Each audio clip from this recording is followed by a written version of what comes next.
always, I gotta let some of this kick in here when I go live. And it takes a little bit for people to jump in to make sure the audio and the visual is happening, for you to catch the delay of my feed, so on and so forth. So you can answer some of those questions for me. Can you hear me? Can you see me? All right, am I coming in loud and clear? I gotta let some of this kick in here. And I think I am. It takes a little bit here. So saying that, welcome to the stream. It's Tuesday. No, it's Monday, June 8th, 4:47 p.m.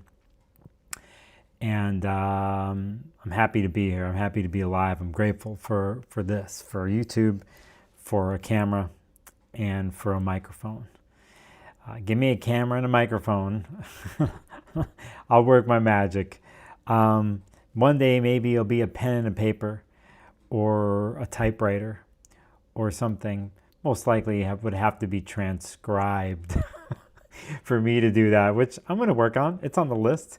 I want to say hi to people jumping in chat. I see BB here. BB, good to see you, my friend. Hope all is well down there. KP1231.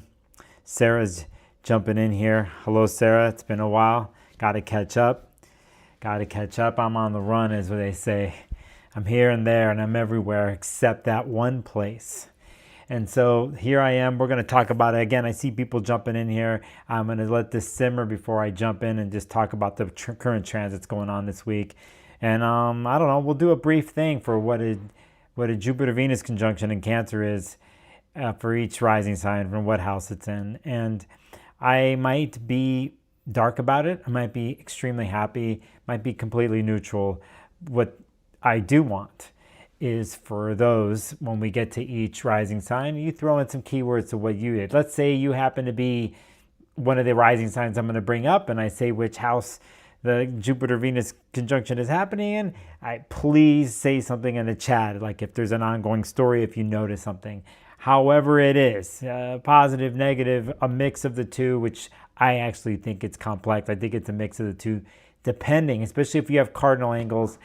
So saying that, I also want to say hi to JRP Jelly by Dumuzzi's in here. I see that. Call of Gratitude Spirit. Grateful to you too for joining here. So I'll let some more people jump in here. In the meantime, you probably saw in the last month and a half that I put a bunch of videos up. They were all interviews. They were collaboration links with the Northwest Astrological Conference that happened to help promote the conference. You've probably seen in the last week and a half some interviews that I did outside NORWAC. I got a couple more I'm going to throw down this week. My members, if you're a Patreon member, thank you. If you're a YouTube member and pay that per month, thank you, because I try to give them to you at least 24 hours before. I'm realizing now that the more people subscribe to do the $5, $10 tier on Patreon or whatever it is, the better it is for me. Economically, actually, besides getting readings, I have other ways of doing things economically, side gigs. That's what I've been busy with. But when someone is a patron or subscribes, at that thing, it's awesome for me. It works great. So thank you for all those who do that. So saying that, I'm gonna just actually put this up. If this is gonna work, this is the conjunction that's happening here. It's official at 9:34 a.m. here tomorrow, less than that. This has been going on for a couple of weeks, to be honest. I think it's a mathematical exactness that's going to happen here, but we're looking at this. This is when it officially happens. I'll annotate here before I go back in the chat. You could see here, at least where I am, West Coast, it's going to happen with Leo Rising, but that doesn't matter here at this point. I want you to pay attention to 25 degrees here, this Venus-Jupiter conjunction. Mercury's trying to help along here, what's going on, by the way, but at the same time, it's a little thwarted, and we're going to get to that. But I just want you to know what this is. We've been building for it for a long time. That's okay, BB. I'll see you in a minute in chat.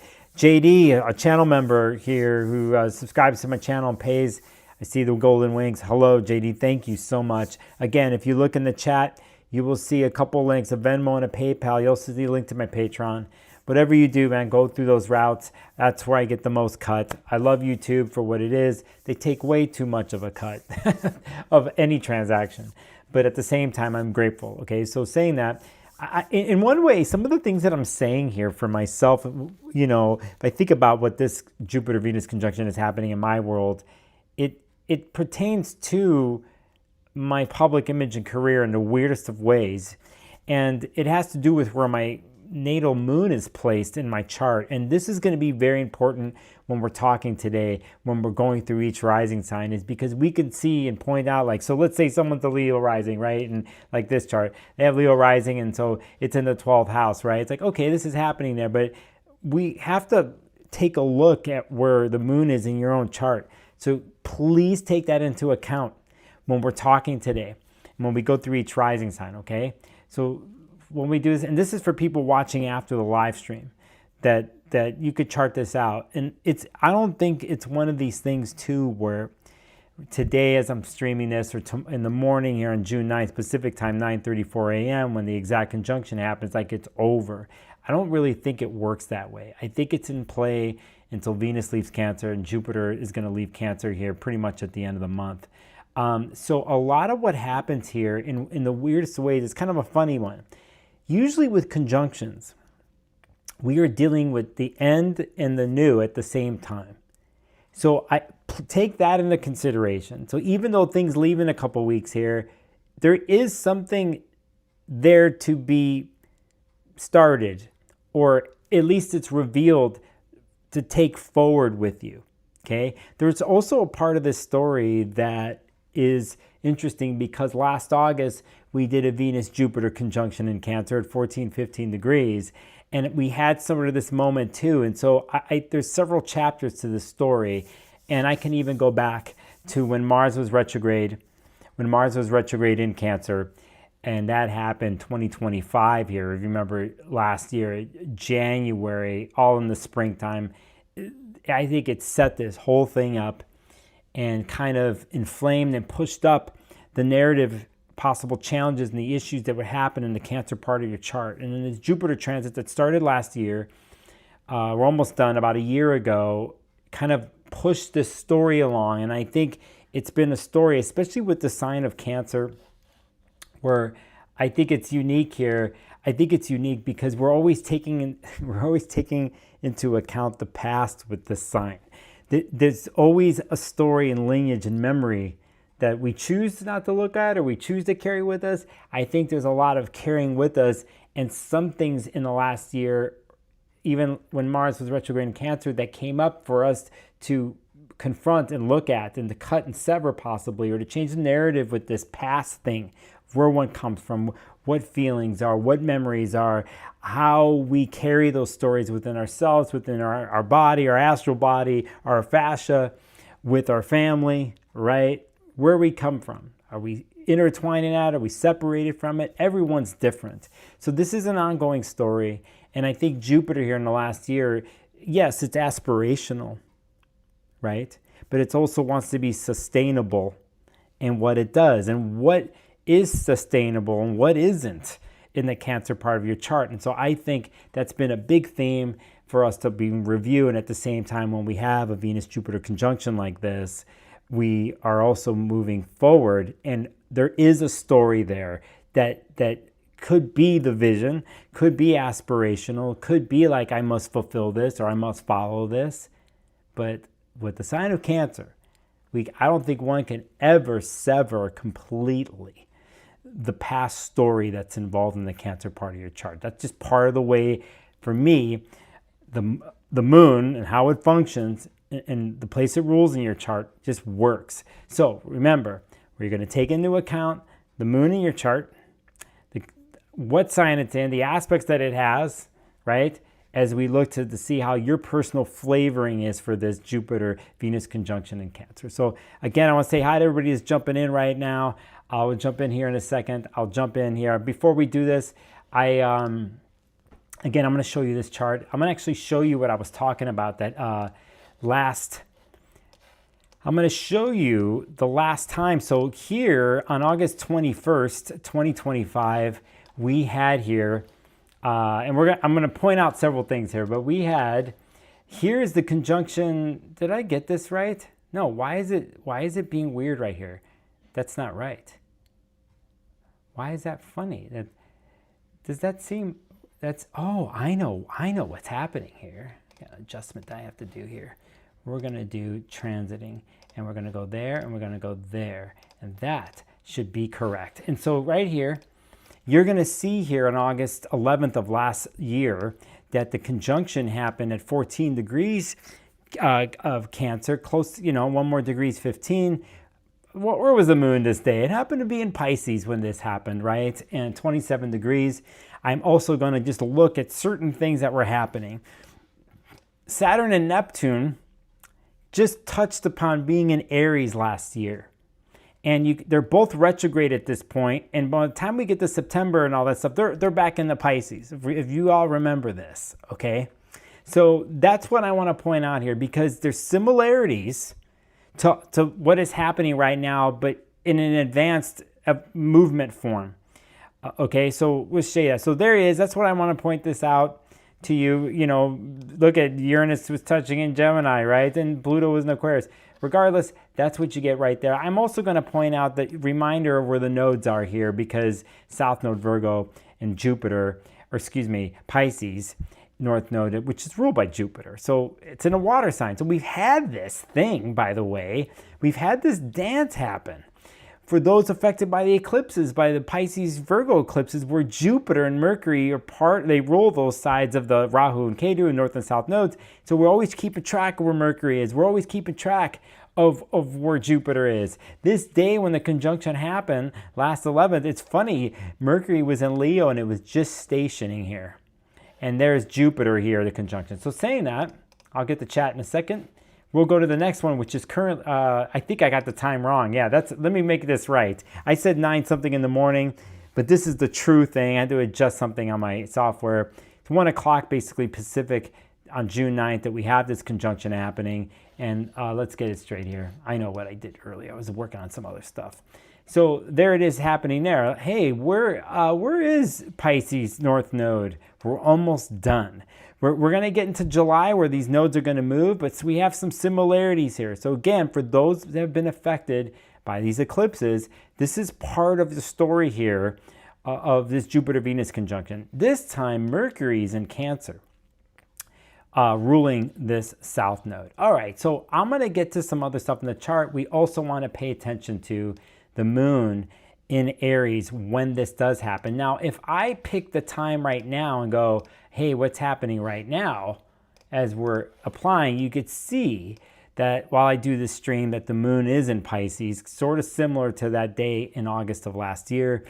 And I just want to point that out. I specifically wanted to do this stream while the moon was in Pisces and not Aries, because I wanted to take advantage of the trine. Now you understand why I picked this time, of the trine that's happening at 25 degrees moon in Pisces, that's happening pretty much 24-25 Venus-Jupiter. Pretty good stuff, actually. Pretty good stuff on paper. There's some difficulty here else in the chart, and it has to do with Mercury and Saturn building square that happens at the same time tomorrow. So it's not complete candy. I think for those who are cardinal signs or cardinal rising, you're an Aries rising, Cancer rising, Libra or Capricorn rising, I think it's not clean cut and dry. I think there's a lot to maneuver here, and some of it, there could be some harsh realities, harsh Saturnian realities. And it's hard sometimes when you have discussions when Saturn is kind of like, you got to answer to me. And that's what Mercury's doing here in Cancer. It's like, you have to answer, and Saturn's a little bit cold. It's a little cold here, and just be like, get straight to the point. We don't want to be in our feelings per se. You need to speak directly here. Can one put their verbalizations to what is they're feeling, what they're processing, and what happened in the last year with this Jupiter transit? I think it's interesting for those who are cardinal angles, okay? So saying that, at the same time, at least at this point, the moon's helping out here, okay? So I'll get the chat here before I jump in for what it is for each sign. I want to say hi and thank you to Steffi G, who, with a super chat through in there. Thank you so much. I'm going to type in thanks, exclamation point. Thank you for that. It always helps. I appreciate it. It's good to see everybody. I've been around for a while. T Goet, good to see you. Greetings. And I see Sarah's comment. Oh, yeah, the cutting matters because I have Mars and Cancer NATO. Oh, yeah, you're one of these people they're one of these people that probably had an interesting couple years, a year and a half with this Cancer stuff in your chart. Okay, so saying that, let me switch this to my live chat. There we go. So as I do this, let's start it up. Let's start it. Now remember, I'm going to start at Aries Rising. If you happen to be in Aries Rising, say whatever you want in the chart, you know, as in your experiences with Cancer transit or Jupiter transit. Okay, now let me just be clear. I love this transit. Okay, now you're not going to see me, and you haven't seen me, go on Instagram and make an elevated discussion on this. You're also not going to see me, which I've seen in the last 48 hours, people playing victim. It's kind of like when someone says Merry Christmas or some other holiday, and not everybody celebrates that holiday. Like for some people, certain holidays are horrible, like Valentine's Day or some whatever. So it works for some people, it doesn't work for other people. Same thing with your charts. It works in some ways, it's complex. I think it's a little complex, but we have to sift through and understand, you know, astrology and understand one person's chart or where their moon is to get the benefits, to get the insight here. I also personally think, before I jump into charts here, that I think, am I a wish upon a star person? Sometimes I am. And I actually feel that this is one of these moments. So if you have not seen something play out in the Cancer part of your chart here so far, I have personally. It's playing out right now in my life. But if you haven't, I would think about like more of a, some people, they'll say the word manifest. For me, I'm more of a person who meditates on something and puts something on paper or through ritual or throws it out there. Some people call it a prayer. You call it whatever you want, but I definitely think that this moment is that. And I think the Mercury-Saturn square helps one be discerning about this at the same time. So as I say that, let me point out to you one more time. Here's the conjunction that's happening. Here's Mercury and here's Saturn. No, let's get the conjunction straight. Okay, let's get it where it's there. Okay, and let's be clear. There it is at 25 degrees. There is Mercury and there is Saturn that have their square while we do this. Moon's in it too. This is kind of rambunctious for cardinal people. It's not. It can be hard. So saying that, however you want to deal with this, I say you chant something 50 times. I don't know. Something. Now, Jupiter and Venus, typically when they're together, we're talking about Venus being harmonizing. It likes the growth of Jupiter with Venus. It's kind of like fertile ground right there, right? So for things that have to do with love and harmonization and extending and sustaining, on paper, this is pretty good. This is pretty good. At the same time, it doesn't mean that's its way for you, okay? And you have to understand your own chart. Now, if you want insights on this, you can get a reading from me. People here following me, they've gotten sessions with me. They know, okay, if you want some good insight. So saying that, I'll look at chat one more time before we jump in. TNK Artistry, hello to you. And yeah, I just want to say, for everybody jumping in right now, I could see some people are coming in here right now on my thing. Love you too, BB. Got it. Yeah. All right. So let's go. So I'm going to start with, is it going to work right here? Here is actually, let's go with this one. I'll do, this isn't going to, can I shrink this down? I think I can.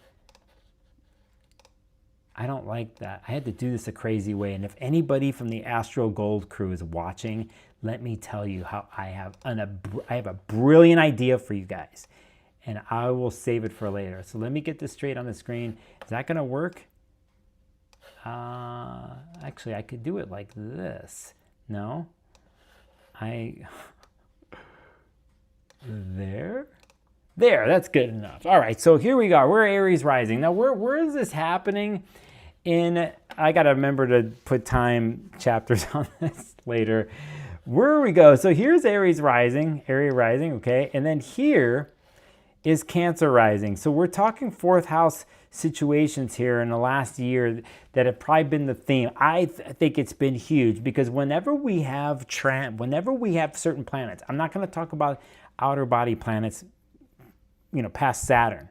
But let's say when we have a Jupiter or Saturn transit that is happening in the 10th, the 7th, the 4th, or the 1st, we basically know that the angles, pretty much the angles are lit. That means whatever happens in one of those four places, it's doing something to the rest without even looking at the rest of the chart. So for me, if I have an Aries rising that comes to me and they're like wondering what's going on and want to get readings, which I have in the last year, I'm like, well, of course, because they've had to deal with a Saturn transit in their first. They have to do that for 2.5 years, and then they've been dealing with Jupiter at the same time. And how do you do something like that? Like it's like a push, a restrictive Saturn wanting to come in and hold it in, and then you have a Jupiter it's wanting to push out. So how do you do this? And so I think there's a dance here, and I don't think it's as easy. I think if one is an Aries rising, please say something to me in chat. Okay, you're not going to see that. Hey, Canada Dry, Ego. Good to see you all here. So saying that, we have to take into account the angles of the chart. Now, personally, my opinion is, if one is looking at this bottom of this chart, the first thing that comes up has to do with the past, but you could think about the origins of something in your life, the foundations of something. Because when we look at the fourth house, we think about home, where we come from, ancestry, but in other ways, we think about the origins, the beginnings of something. And this could happen, the beginnings of something for 2 years ago, the beginnings of something in the beginning of your life, the beginnings of something in your family, for better or worse. But for me, the last year and a half, there's stuff that's come up in this place for us to look at, to meditate on it, and to move through and process. And the one thing about the sign of Cancer, I think, is when it's running on all cylinders, I think it plays a great balance between being protective and creating a space where one can swim through and administer. And I say administer, but administer sounds like a very Capricornian word, but Cancer is a cardinal sign and it will initiate. So in its sense, it has an emotional kind of watching over or looking into. And if someone has the tools, they can move through origin stories here. And so for me, if there isn't the tools, and it's come up in the last year and a half, you've had to learn and you've had to be confronted. And it's hard because at the same time, an Aries rising has had to deal with a story that was playing out from Saturn being in Pisces in the 12th and then moving in last year for a little bit into the first, and then we have this year where we have the full-on force of coming in. So there's been this liminal place for the Aries risings they've had to deal with when we're dealing with having to move forward in a new story, when it has to do with identity and vitality in the first house, but something here of the 12th house from a water place, and at the same time another water place here with the fourth, where they've had to swim through stuff that's unseen, stuff from the past, the origin situation, childhood, the roots situation. And I think somehow has had to emotionally recycle some things. And so here we get to a point here when the conjunction happens where I feel personally it might not be in an objective material form that one can touch, as in part result or where to set off when. But there is something here. There is a realization of what's happened last year of this is who I am, in one sense of where I come from. This is where I know I have to take steps with, whether I take a certain story or part of the story with me or not. And by doing this, one can feel like there is a part of the story to be written. And in this case, I bring up story and origin in the past because of the fourth house, that one, in a sense, can write the story. That even if they're part of a story or lineage that had to do with other people in the past and stuff like this, sometimes you played to that story, the role you were supposed to be in that story, and maybe it wasn't. And so for me, I say that you're going to write this one in a new chapter for yourself, by yourself.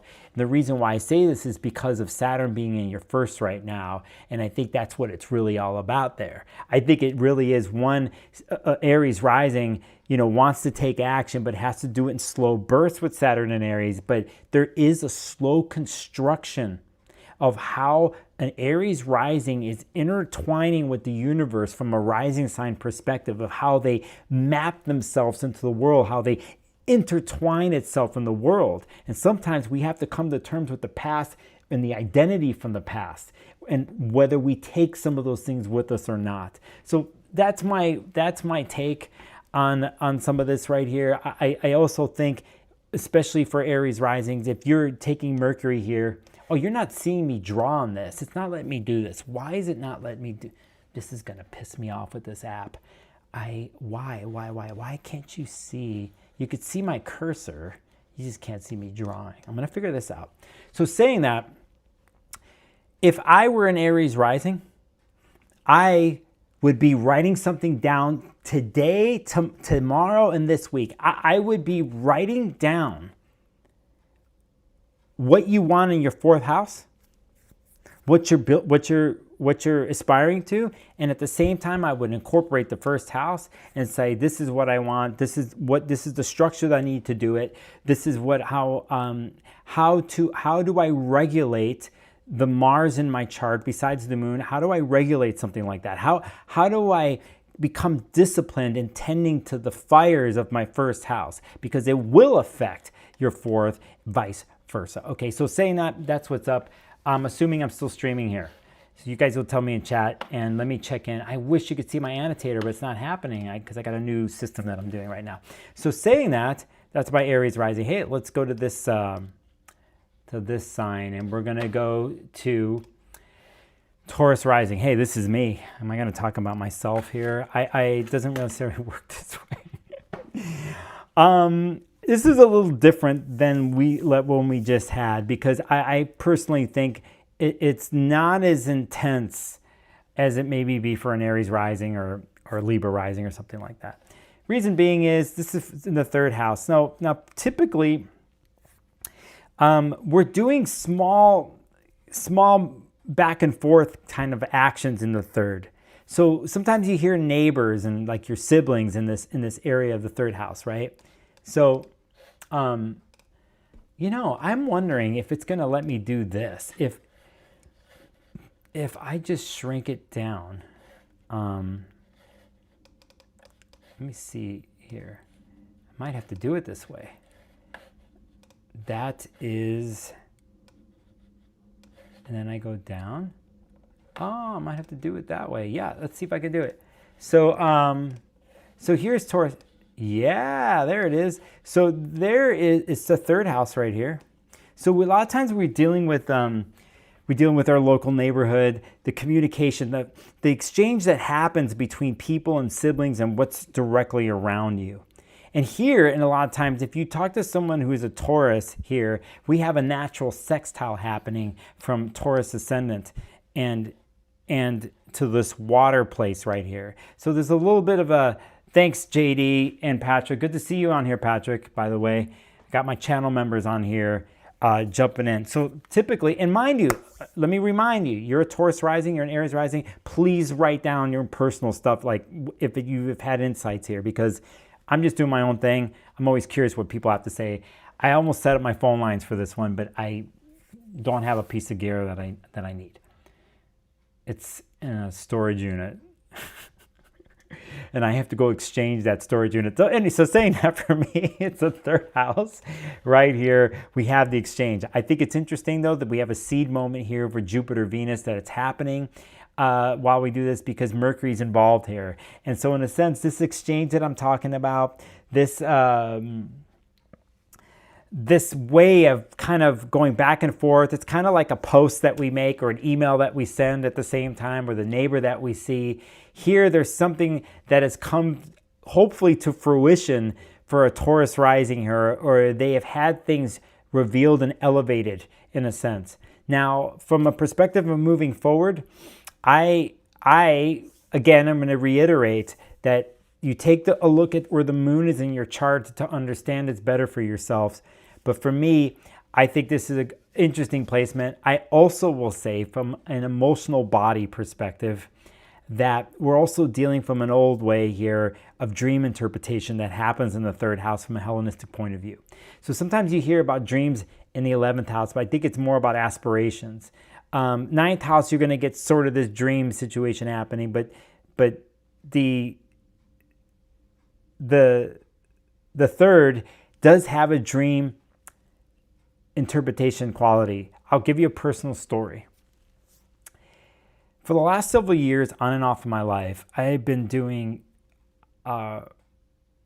talking into something, a recorder for myself, and writing into something when I need to, when it comes to dealing with dream healing and Asclepius.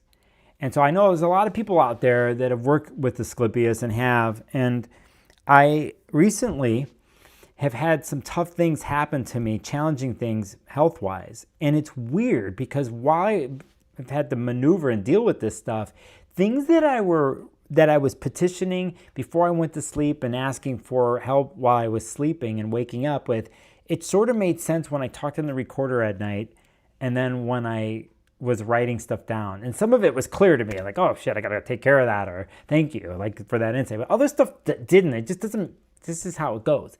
But for some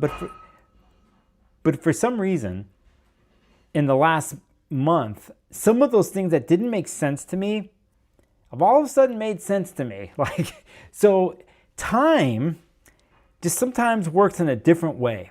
And I'm only bringing this up for Taurus Rising so they're going to understand, because I am one, and I just have had this kind of revelation happen. So again, from a Jupiter-Venus perspective, I have found some sort of interesting harmonization happen in this part of the chart for myself. Now, when it comes to one's moon, I think it's important to go look at where the moon is in someone's chart to help you define this for yourself. For me, my moon is in the 10th house. In my chart, it's kind of like, basically, I have moon in the 10th natally here. You could see Pluto's in my world. I have North Node in here. I have Mars in here. So I have a 25-degree Cancer IC. So just, I'm being honest about my chart. So you can understand now how this is played out. I've had a third house placement play out that vibes with my first. But really, a lot of this is played out in my 10th because I have the moon in the 10th. And so for me, that's how it's come upon. So there's my own story with some dream incubation stuff and ritual, and there's another thing about my 10th. That's why it's important there. Just pointed out, didn't do justice, did I, for that? But it was more personal, right? So hold on, let's go. Let me do this really quick. Titi Nex is in here, by the way. This is my natal conjunction 10th, and my work-life public image story has been interesting. Okay, yeah, that makes sense. It should be too, especially if you have Jupiter at the top of the chart. I don't think there's any way of seeing that, or even if one was a high, you're going to be seen.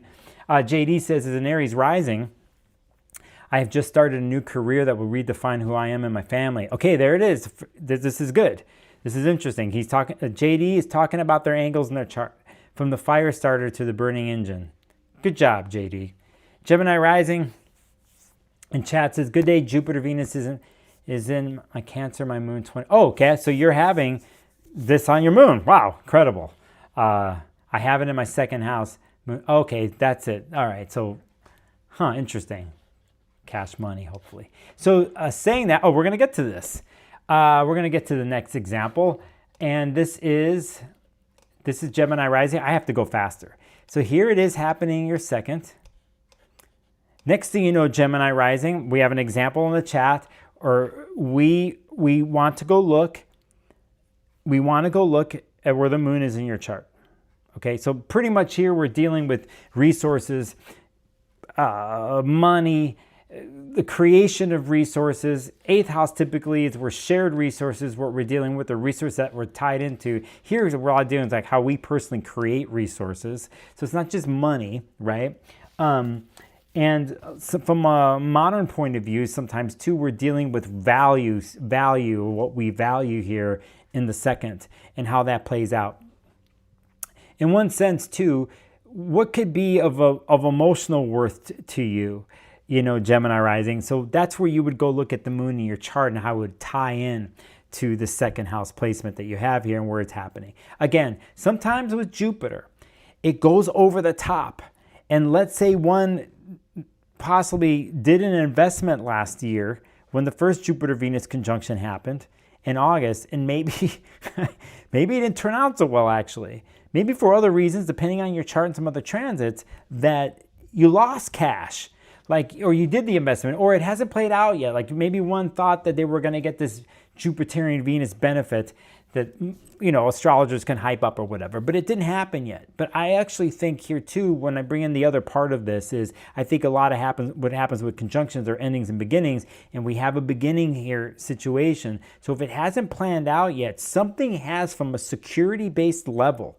And I think in general, when we're dealing with what we find secure, what gives us safety, a lot of times in this modern world, we're dealing with resources and what they mean to us, and if we're creating them or not.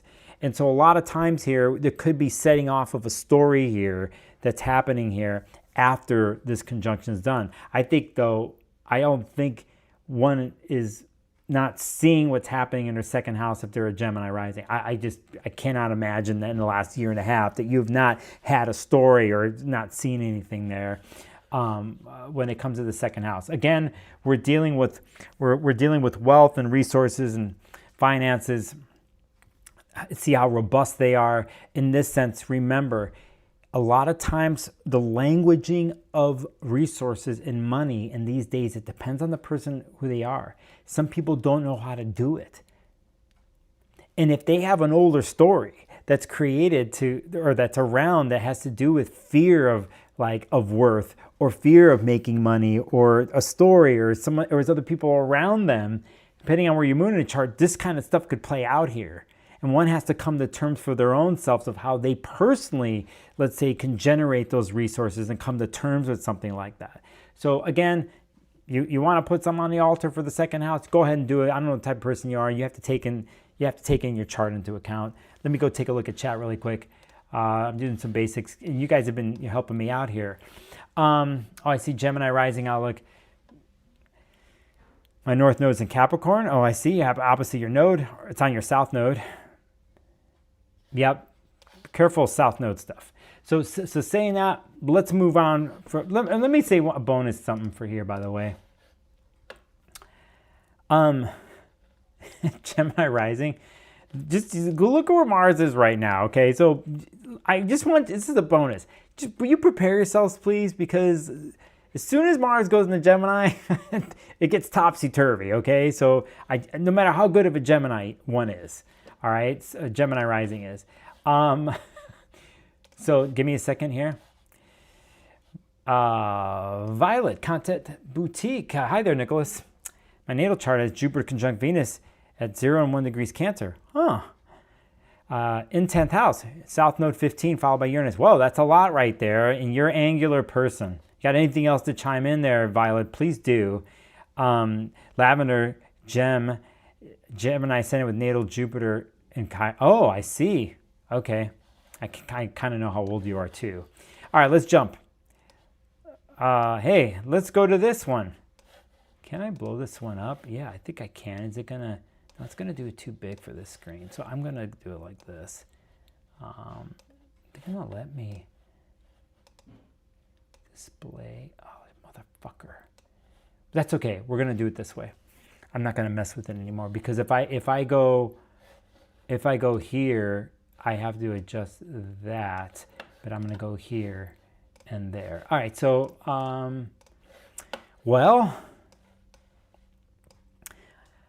Cancer Rising, you could probably say the story better than I can. I mean, I think that Mars retrograde that happened last year probably was more intense out of anything. Anything that has happened from that point, I hope that you took hold of yourself as a first house Cancer person. And in wherever the moon is in your chart, you took hold of that and you dealt with the rawness of a Mars retrograde that happened And then when Jupiter came in last June, July, that you took hold of something. And that, in a sense, you know, I'm thinking of a game. I'm going to say this. I'll not get to the chat. I'm thinking of a game. I was playing this game last night. It's Hades 2. And there's a character, there's a deity in the game, Selene. Now, if you know Greek myth, you know what Selene does is a moon goddess. Selene's a major part of this game. And there was a quote that I saw. I'm going to read it here. I'm looking for it right now because, okay, it says, Selene says in the game, there's a point in the game, it's huge, and Selene helps you because you cast down the moon. You're doing rituals and you cast down the moon. Whatever. So Selene says, each of us undergoes different phases throughout our lives. I but go through phases far more regularly and more often than do most, for I have always valued constancy in an existence whose sole constancy is change. So it's funny. We're dealing with a sign that is changing every 2.5 days because it's ruled by the moon. At the same time, it is so dependable and so consistent that I think if a Cancer sun or Cancer rising, somebody got Cancer moon, they start to really understand this about themselves, and that's, I think, one learns as a cardinal sign of Cancer of like starting and then having to learn what happens after a cardinal sign, a fixed sign comes in to keep consistency going. But let's say you couldn't do that. Let's say you had to like really your whole life, in certain parts of your life, you had to understand how to move through the moods, how to move through the feelings, and not only do it for yourself, but you have to do it for other people, especially if you're Cancer rising, and then depending on where your moon is. Okay, so you have to understand that you're constantly changing, but it's a constant in itself. And one has to come to terms and feel at home with something like this and understand that kind of movement. It isn't a Hermes movement. It isn't a Mars movement. It's a different beast, different flavor, different feeling. So I think for me personally, after I was playing a game last night and Selene said that, I was like, oh, I never thought about it that way. I wonder if that's what a Cancer feels like. I wonder if that's what a Cancer rising feels like, existing in the world every day. It's a rising sign intertwining with the universe every day. What is it? You know, what's that kind of life, like how that life is? And for me, if they have a Mars retrograde last year, the Jupiter-Venus conjunction happened twice here, I think there's a revamping of that. And there's also a thing here too, that I think a lot of times when we deal with Cancer, we speak of the past, obviously, and that's part of how we started this live stream. But I also think here that one forgets if you had a major person in your life that has Cancer and they sat with you as you cried in front of them and told them your story and they processed with you, there's a point in the conversation that they're sensitive to and no one to say it to you. It's either a tough love moment, it's either a nurturing moment, it's a standing by next to you moment. And they're aspirational. They're saying, because they know things change. We move, we have to be present in the emotional story, but they know things change. So in a sense, if a Jupiter-Venus is happening at first, they're knowing it's going to change. Like, no, this could be, this can be. You can feel this again. Or you can create this space for you to feel nourished and fulfilled. Why not? You know, so I think here for a Cancer rising, this is the way I would look at it. You know, because you're rising into the world, you know, it's a moon rising into the world. Again, you need to look at your thing, at your moon and your chart to get more of this. The only other thing I'm going to say here is this. And, you know, as I did for the Aries risings, whenever we have transits that are happening on the angles, Jupiter in the first, Saturn now coming in for the next 2.5 years in there, it's not cakewalk. It's not. But we do know when Jupiter and Saturn hit the angles and affect the 7th and the 4th and the whole deal, when Mars is going to come through, we're going to do a Mars situation coming through Libra. We're going to do a Venus retrograde later in the year. That's going to come in a thing. The story's going to be moving and changing. Your angles are going to change. Life is changing for you, cardinal signs, Cancer rising. There ain't no going back.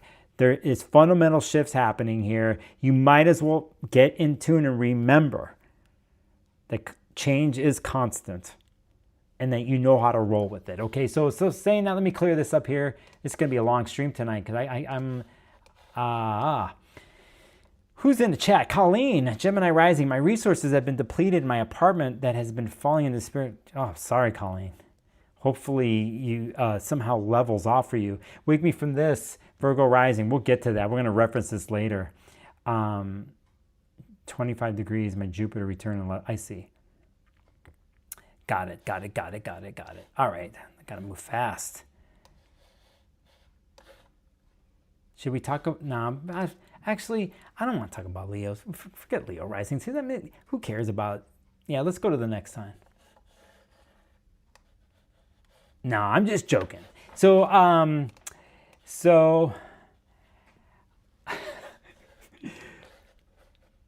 you tell me, Leo risings. What the hell does this mean in your 12th? It's definitely unconscious, isn't it? It's definitely hiding out over there. What do you do with two benefics that are hiding out in your 12th? You know, how do you, what storylines come up? I mean, obviously you look at the moon, maybe it's very simple actually. Maybe it's your little quiet place. Your little something here before we do something big. Maybe in the last year you've had to take care of things and you looked in the attic or the basements of your life. And you've had to just check in and see what that's been all about, how you feel about all that kind of stuff, right? And you're like, why is this happening? And then you don't care, you can't see it, and then it comes up. So, for me, sometimes there's some tears shed in a place like this, in the 12th house. They do call it a place of sorrow in the old school ways. Place of grief, place you rehabilitate, the place you go meditate, the place that you go hide out in. Go look to the moon in your chart to help you with this. But what if I tell you that, that a Venus-Jupiter situation, maybe it came to fruition here to why one had to go into this quiet space or this reclusive place.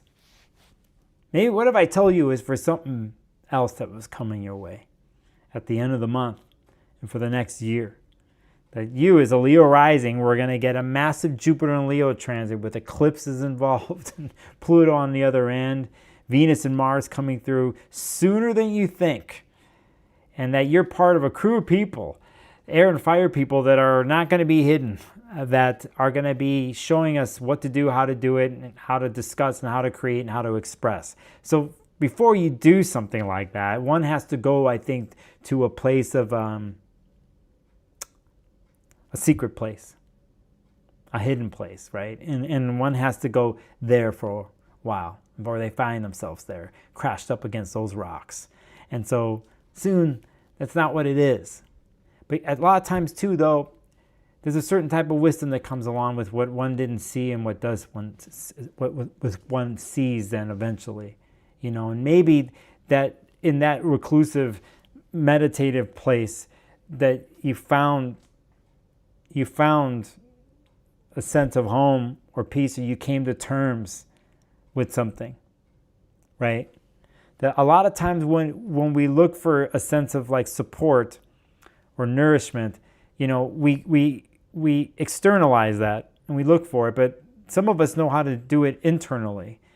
And what if that was part of the wisdom that was imposed or brought to you by Venus and Jupiter here, that it had to do with that no matter where you are, no matter where you're going to go here in the future, that internally it's always there if you're willing to peel the layers down and go there, right? So that's my funny way of talking about this transit. I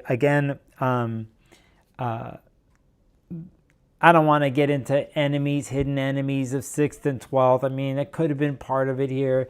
For me, it's more like I'm not going to give you the super most positive, elevated way, but I think anybody who has 12th house placements or deals with 12th house stuff, you don't realize it sometimes till the very end or afterwards if you're not a 12th house person. You realize it later when you have something to say in the first house and you start to show your first house and you realize that everything that you did during a transit in the 12th was actually to set yourself up for something like this. So again, maybe this week, that new place that hopefully has come your way in the last year and a half of like your quiet place, the meditative place, the contemplative place, the healing place. Remember, that doesn't go away. That's always there. And in a sense, it has been elevated here and hopefully will be elevated for you. Okay? So there you go, off the top of my head. Some of you catching my jokes in chat. Kaylee says, oh my God, just came across this channel. This is so cool. If you're looking at birth charts, I would really love it if you look at my... I only do that. I look at live call-in shows. I do it 3 or 4 times a year. I'm not going to do it today. But you could put your own chart in and see what your rising sign is here and follow what I'm doing. And thank you, Violet, for watching my interview posts. All right. Hey, Virgo. No one says that. No one says that to a Virgo, do they? They're like, hey, good looking. Hey, Virgo. There you are, Virgo Rising. And there you are in the 11th house. Transit that's happening there.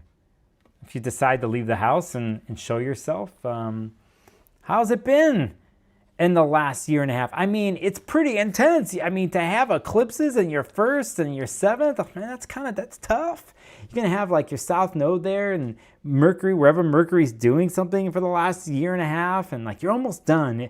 You're almost done with this stuff, Virgo Rising. You're almost done with this. At the same time, you know, maybe a little bit of the gift that's happening during like eclipses that have been melting you as a person basically and vacuuming stuff out of your life like a big what is it you get in your house with a HEPA filter and you're getting the dust and it's cleaning the air. Anyway, you've had some of that in your world with, I think, with the South Node and eclipses there, but you know, what about here? What about the crew that's been there for you? Maybe some crew of friends that disappeared on you and weren't quite there dealing with your eclipse story or understood it. Now, first of all, you got to be willing to talk about that stuff. I mean, that's a whole nother story, but maybe you have been. Maybe you've been sharing. Maybe you found some support. Maybe through it all, through elimination and your angles and things that have happened as a mutable angle, maybe you have found a new crew of people that understand you. And maybe through all this, you realize that there's something that you've always wanted or you needed to pursue, but you sacrificed it because you're born to serve, as they say. And so when you're born to serve, you kind of will put your own self to the side, but we're not doing that anymore, right? As Eclipses shows us how the poisonous side of that and how it can be detrimental to your happiness as a person, as a Virgo rising in the world. So maybe you got some hope now. Maybe hope is reflected to you and through community, through this 11th house of friends and community that support your hopes, wishes, and dreams and aspirations. And maybe if it isn't the case now, you can ask for something like that. You can ask for help. You can ask, and you could put your GoFundMe, your Kickstarter, your project, and support me. And be honest about it. And don't be afraid to show your wounds with there. Maybe part of what you had to learn here is the people who are willing to sit with you and hold space for you, especially if you're the type of person that have to do that for everybody else. This is an example. So maybe they're there, they've been there for you. Maybe you have found, or at least you see the direction of where you can go with something like this. I think you deserve it after everything you've been through, you know, with eclipses. We're almost done. We get into the end of July, man. Those nodes are moving out of there. They're out, right? And so you get a break. You're already getting a break. We got a sneaky eclipse that's going to come in later here, but you're done. For me, sometimes when I see Virgo energy, they have a scowl on their face, or maybe they were just looking at the details a little too long.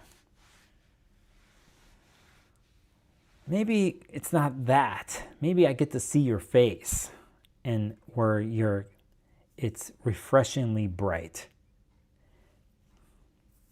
You ever see somebody you care about that's been grinding away and they've been tired, and they take a bath and take a shower and they come out and it's the morning time and they make their special tea and they're sitting on the porch and the light's coming through and you see them and they're like, it's like they're a brand new person. It's like they're one with nature, and like they just did a cyclical thing with nature. And their skin, everything, it's just there, right? Like just the stress goes away. I hope you have that for yourself. And if you do, hopefully you do with a crew of people that have your back, right? So anyway, that one, I don't know where that came from. Your patrons, your buddies, your allies. That is the 11th house. Put it on the altar.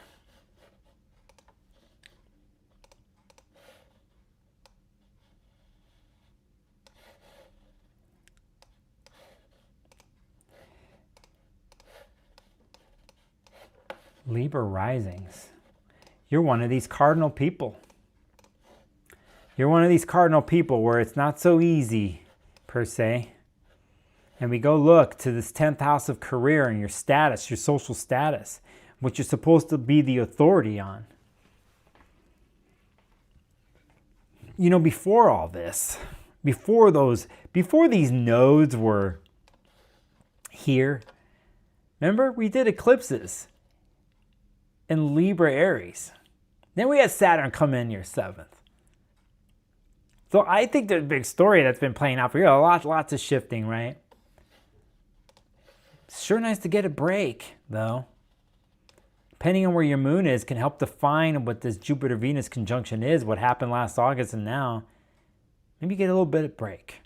Maybe you're seeing, Venus sitting there. If Jupiter wasn't even there, Venus rules your rising sign in this transit. Then you got Venus and Jupiter together. Man, you talk about a pearl that shows up in the oyster shell type of stuff. This is it right here. I think this is it. Now, mind you, it depends on where your moon is, but I want to just speak to it this way.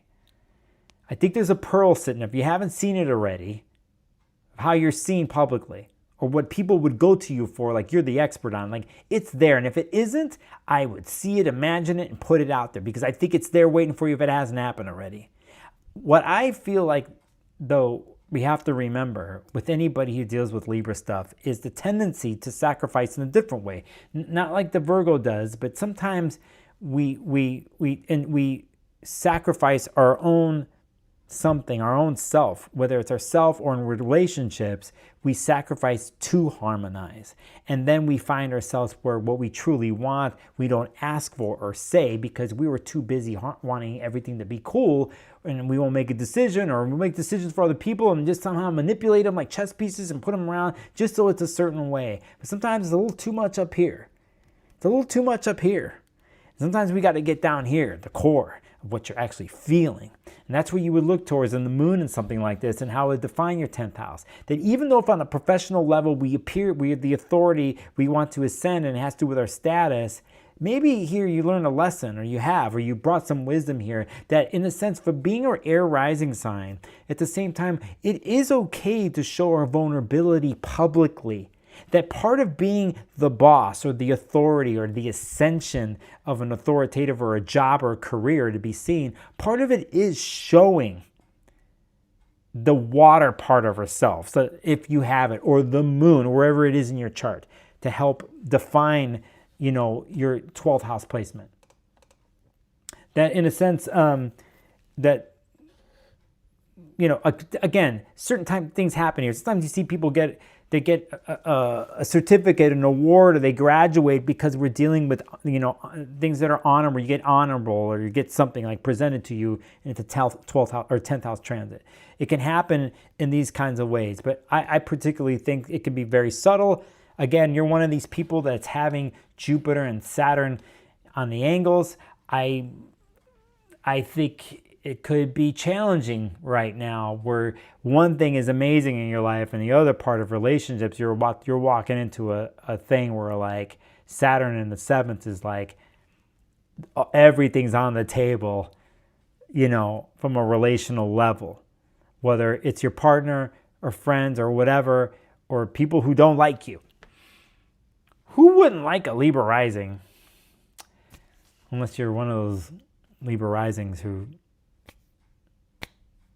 thinks they're pulling the chess pieces the right way and no one catches it. Because I think you're one of these people that's really good at it. And I as a Gemini, I see right through that shit. So I like calling it out. Maybe you're getting called out, you know, in one sense with that kind of stuff. But for me, if we concentrate on something here from an elevated level or wanting to be, from a Jupiter-Venus perspective, that pearl is sitting up there at the 10th. Use it, cash it in. Be real though with it. Again, cardinal signs are funny.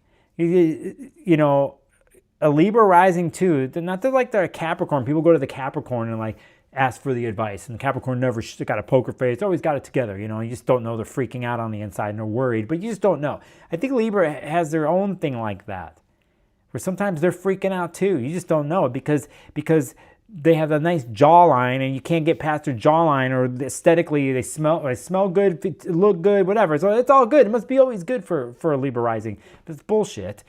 I think sometimes though, Libra rising need to show themselves, the other side of the scales. You know what I mean?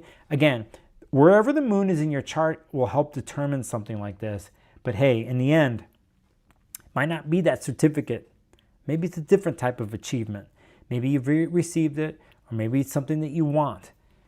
I don't think there's anything wrong with more than a wish here with the Jupiter-Venus conjunction in Cancer. I don't think there's anything wrong with it. So there you go. I'll bust it in the chat here.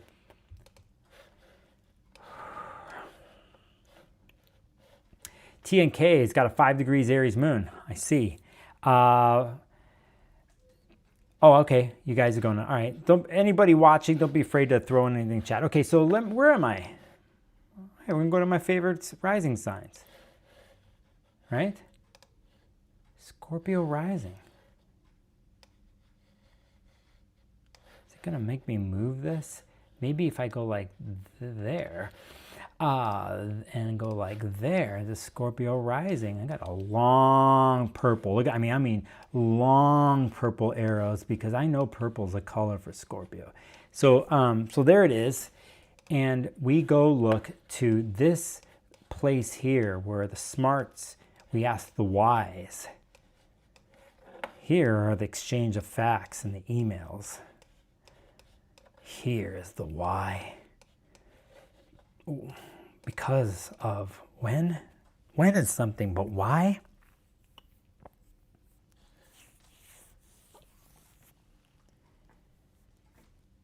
In the last year, you're gonna have basically, Scorpio risings, you have eclipses that have happened in your 5th that are Jupiter-based, Pisces-based, where Jupiter's been in Cancer. And then, so basically, in the weirdest of ways, the water parts of your chart have been accessed. We know that we had Saturn and Neptune go through this 5th house and it left. And so there's a little bit of release that happened. And then you get to do things in the sense of like, I think in the sense of where this could be so simple as to one researches where they come from. Or one becomes a teacher, goes to school, gets on a plane or train, find a new library. You're a Scorpio rising and you're a lawyer and you're kicking ass. You're truth and justice right here. Truth and justice in the 9th house. But whose truth and justice? Yours? The government's? The communities? What is it? For me, it's what is your own personal truth and justice aspiring towards the highest truth, your own highest truth. And you've been going through life in a certain way, and maybe it had to do with other truths from your past that you incorporated from a family member, from somebody else, or depending where the moon is in your chart, what house it's in. Whatever it is, that's the question. It's been the question, and it is the question now. The key thing is the pursuing of the answers of the question. And so there's many ways of doing this. So anybody who studies astrology can look at ninth house situations, and they're going to see foreign travel and all that kind of stuff. This is another dream house, by the way. It can happen that way. For me, a lot of times I think, and I know this from personal experience of being around Scorpio risings and my whole life,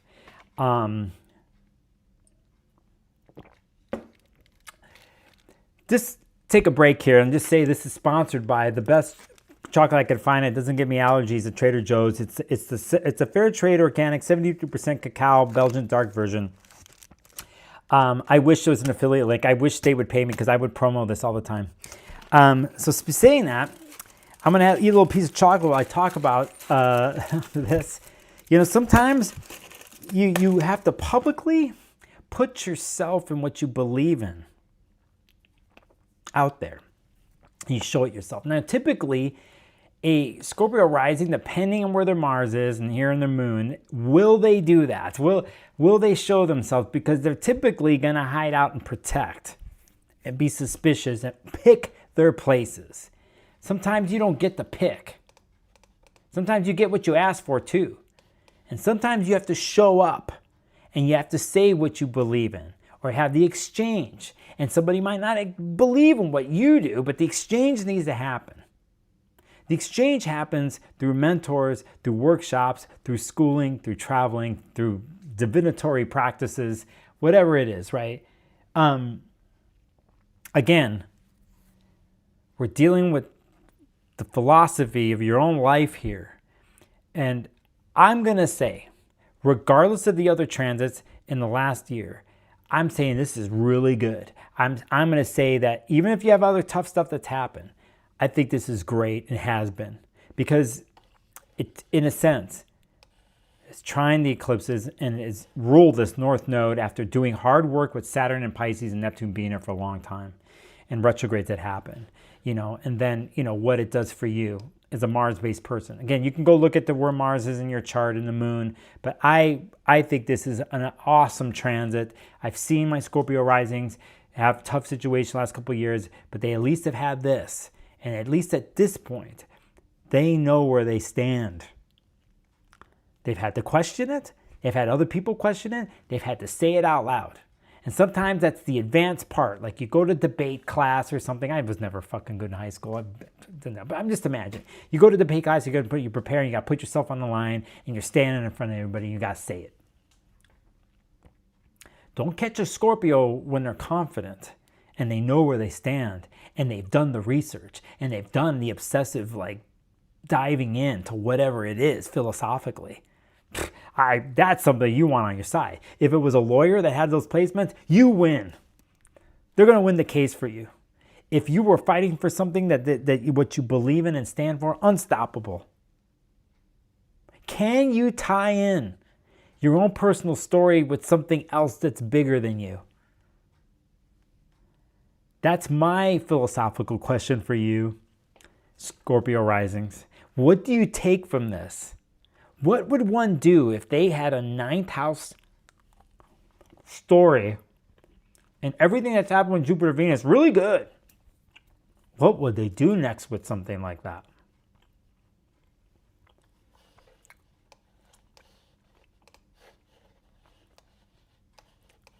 What would they do with it next?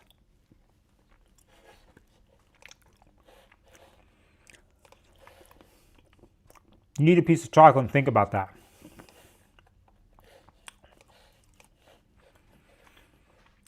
JS Ballard's in the house.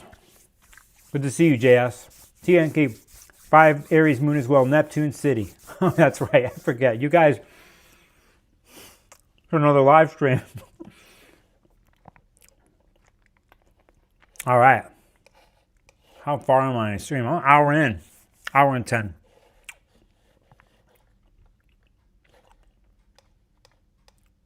Is it going to let me do this? if I got to move it like this, and then I have to go like there, and then I have to go like this, and then do this, and point to the Sag rising, a Jupiter-ruled sign.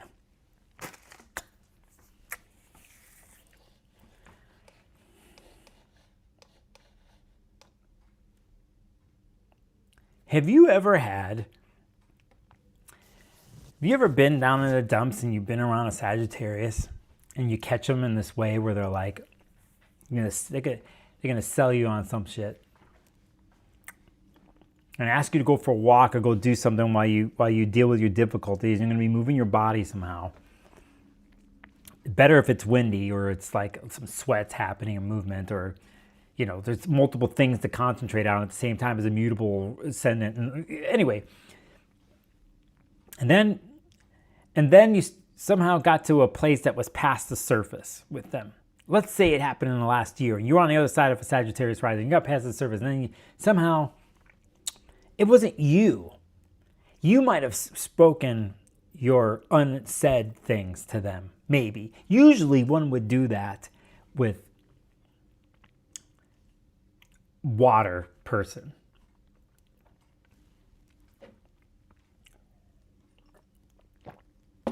But what if you said your secrets to the Sag rising?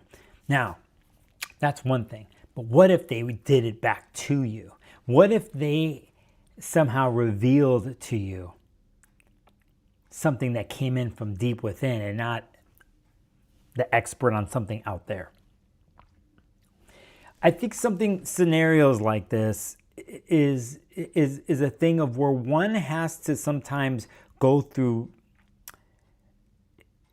If one were to be on a Sagittarius quest, which they need something like that, will you be willing to go to fucking Mordor? Okay, so basically, will you be willing to go to Mordor on the way to the mountain to throw the ring in there? Okay, and the reason why I'm saying this is because sometimes there's the taxes and inheritances and death part of the 8th. Okay, there's that. But I feel it's more like the shadow thing one has to go walk through, the shadow lands. And with that comes fear. If you don't know, like it's a fear situation.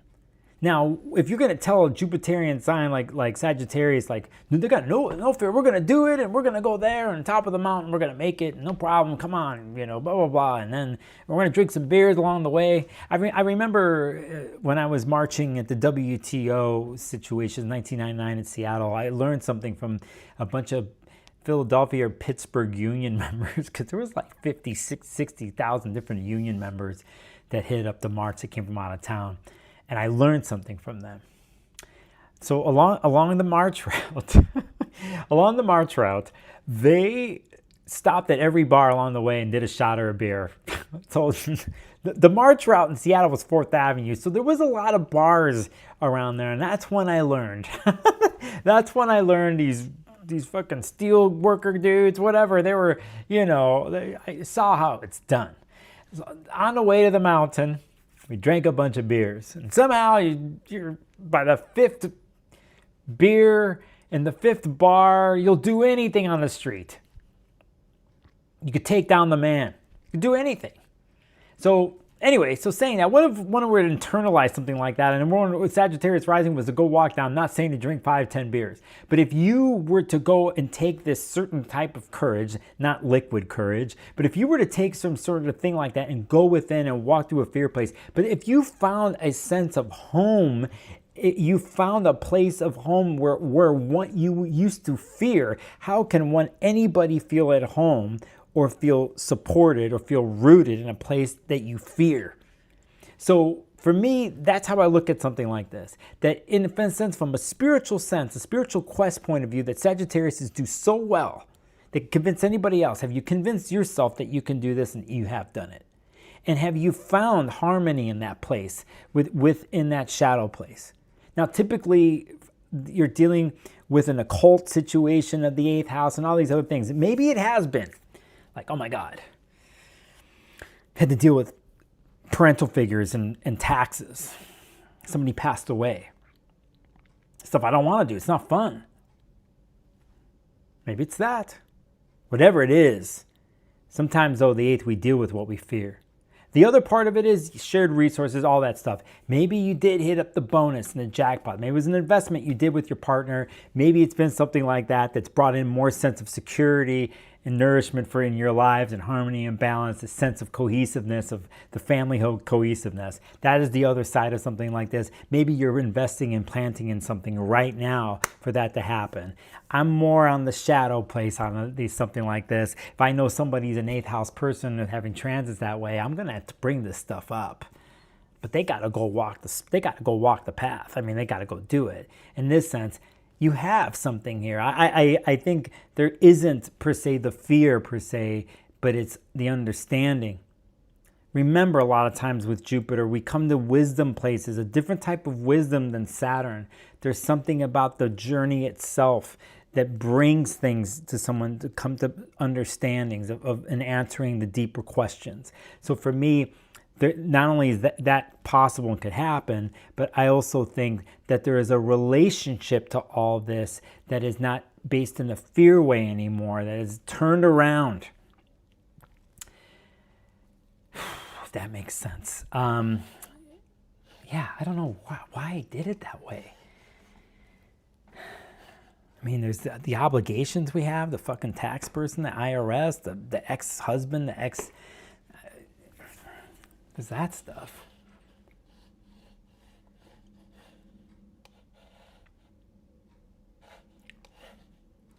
No Sag Risings? What about a Capricorn Rising?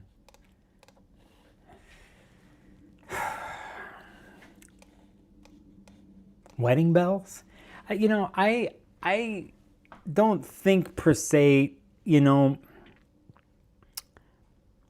if someone's going to have a Jupiter-Venus situation in their 7th, that it's wedding bells. But again, it depends on where the moon is for you. It could be that you see anybody and everybody who loves you and hates you at the same time.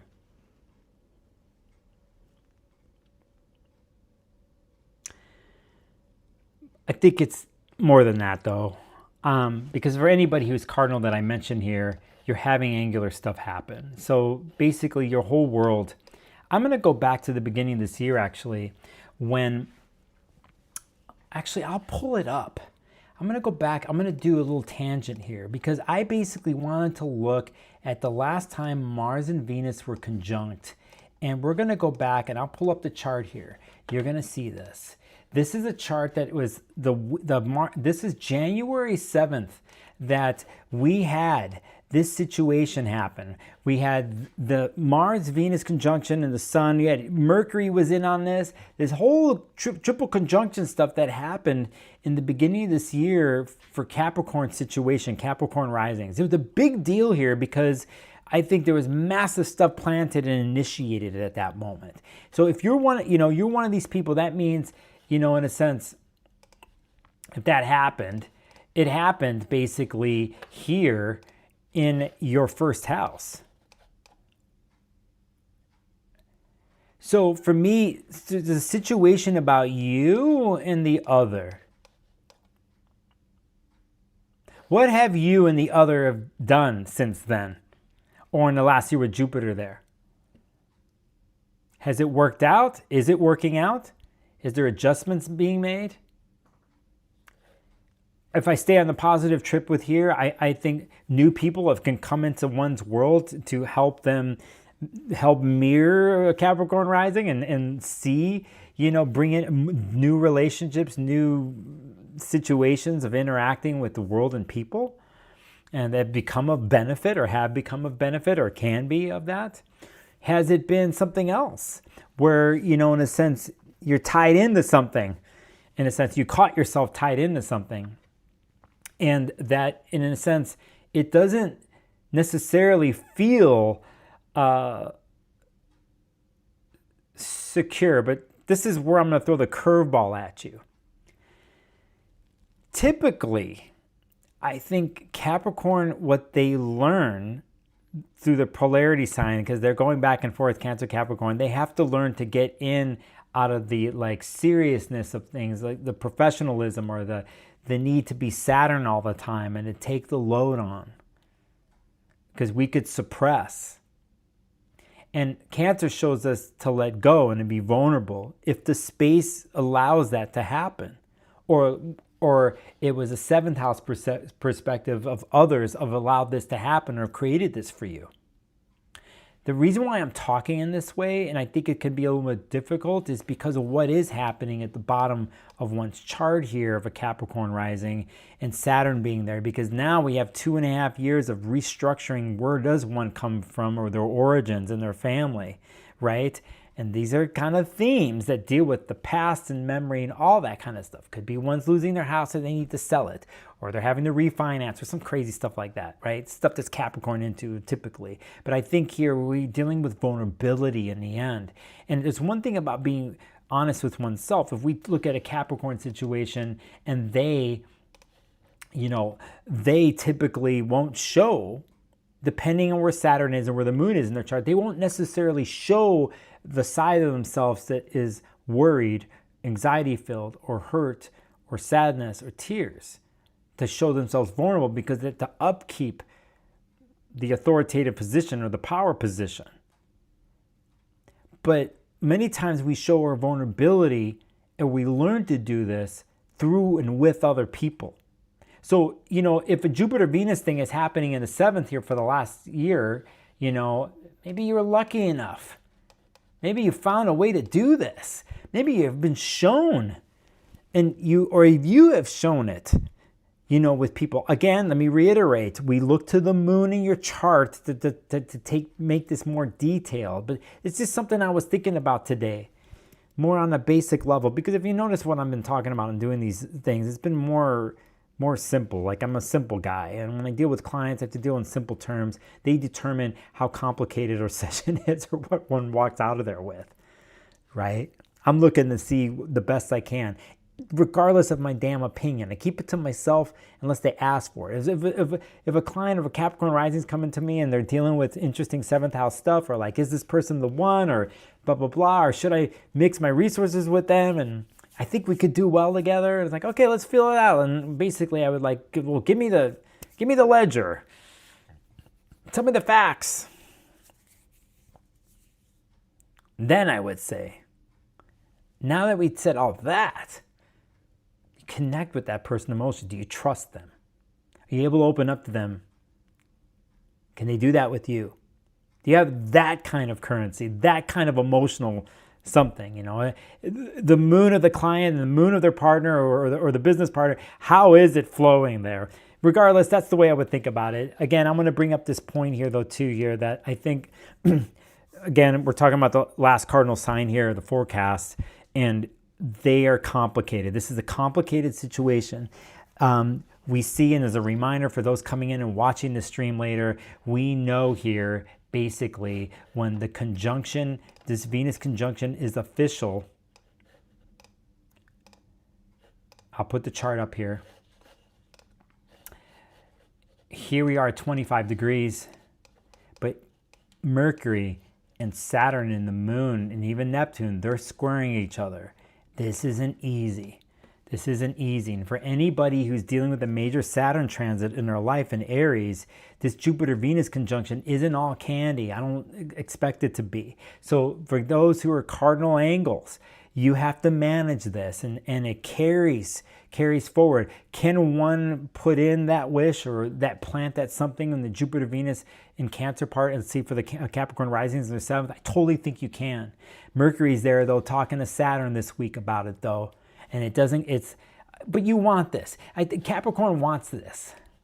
Even if it's something that you fear, you want this conversation to happen between the 4th and the 7th, the 4th and your 1st, and opposite on your 10th. You want this.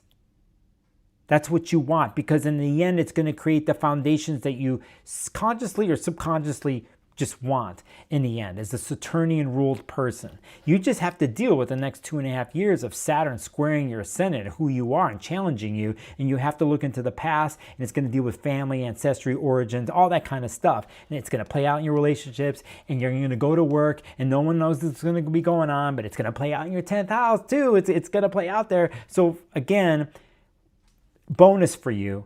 We see what's going on the 7th. I would look to January to see what happened with the triple conjunction that happened in Capricorn. I'm being extra nice to Capricorns right now because I need to look something up. It was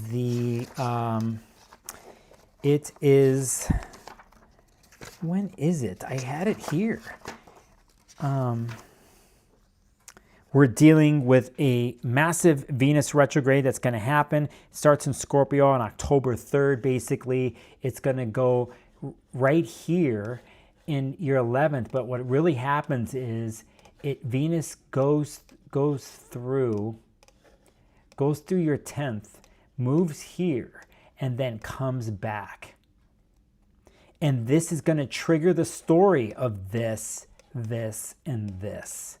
So I'm just giving you an extra little clue there when we deal with the Venus retrograde that's going to happen later this year during effing election season. That's my little something for you.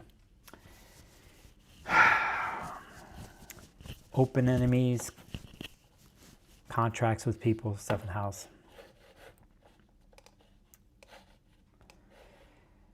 Hi, Candace Wells. Spot on. Yes, I've walked to the top of the mountain. It wasn't always easy, but I believed it was worth it. That's a Jupiterian statement. Fedasi, Cap Rising, went for a bike ride this afternoon and ran into a past crush I used to work with. That is the simplest way something like can happen. What do you do? Yeah, what do you do? Canada Dry is a Cap Risings. I ended up ending my year-long relationship. I have learned a lot through this Jupiter transit. I'm saying this as transit Jupiter is trying my natal Saturn in Pisces. I see, Canada Dry.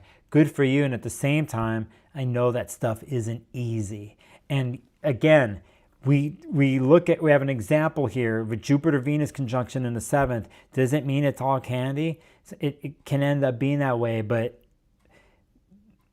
it's a little bit more complex, you see? And sometimes it's great and it's hard at the same time, you know. Leanne says, true, Cap Rising, Saturn conjunct Moon, big growth year. Yep, your angles.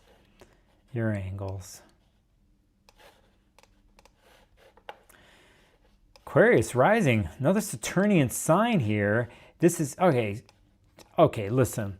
I'm not a doctor, not a naturopath, I'm not a medical astrologer, even though I know a little bit about this. I know good medical astrologers who do things in different ways. Typically, we're going to look at, sometimes you hear health and regimen and routine that's happening here and the benefits of something like this. I think sometimes as an Aquarius Rising, depending on where your moon is, you know, we can get disconnected from our bodies. So we have to get into our bodies and the circulation thereof in our bodies. That's the top of my head. But a lot of times, it's how we work towards something or serve something. Work and service is here in the 6th. And how we have the way of doing it. Now, if one were to think in a healthy, we go look to where the moon is in your chart, but we also look at the 6th, and we try to understand how we do this. Do we spread ourselves thin? Do we have a system in place when we do spread ourselves thin that we find things of benefit, of nourishment, of replenishment, right? And as an air sign, rising sign, you have to be careful with the disconnection with the body, okay? So that's just me, depending if you have more air planets. But for me, I'll keep it real simple here. Something like this, excuse me.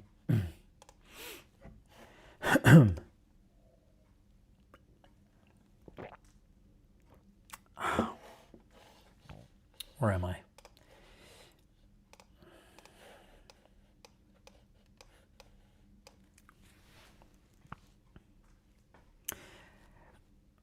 I'm going to give you a homework assignment, Aquarius Rising. I want you this week, even though in the Northern Hemisphere, it's beginning to be summertime, I want you, got 2 ways of doing this. I want you to make a soup that is just the nourishing soup. Are you one of these people where your adrenals are gone or something? Maybe you go take some Japanese seaweed or kombu and you stick it in the broth for a long time to help you deal with your adrenals or something like that. Or it's something brothy. You can have some rice in it or something, but something brothy and hearty. And it doesn't take 10 minutes to make. Like it takes a couple hours for it to simmer and to cook or more, right? I want you to do it. I want you to stir up the pot when you do something like this or whatever, and let the smells hit you. And we're not going to rush. We're not going to rush when we do this. And we want to make this feeling and this sense of smell and everything else and this comfort and the warmth. We want this feeling, and we want this in our everyday life.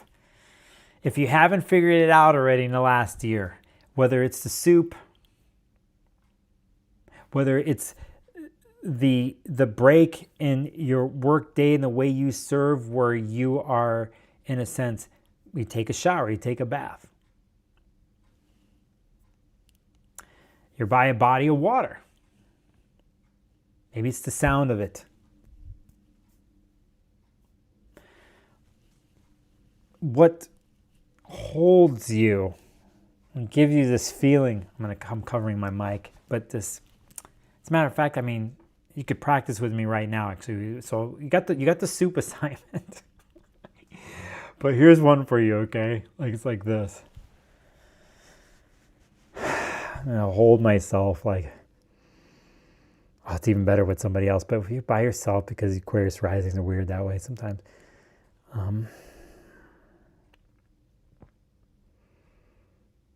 Oh my God, it's like from this place, I feel grounded and I could just feel what I feel. I feel tired. Which means I need sleep. I need a break.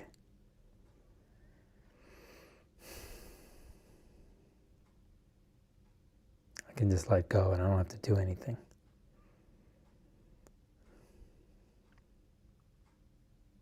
Let go of my mind.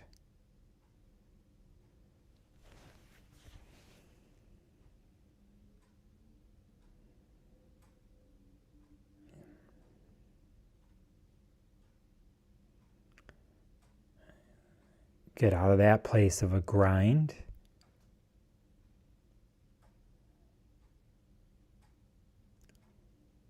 Then I know where I'm going.